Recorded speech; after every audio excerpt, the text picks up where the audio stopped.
Kim, kom je morgen koffie drinken? Ja, gezellig. Waar woon je? In Amersfoort. Wacht, ik pak even een pen.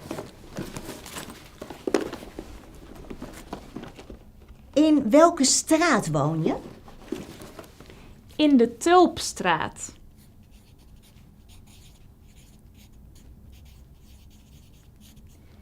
Wat is je huisnummer? 50.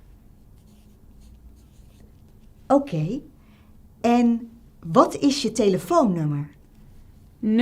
06 747 53566. Hoe laat kom je? Ik kan om 11 uur komen. Is dat goed? Ja, prima. Dan staat de koffie klaar. Lekker.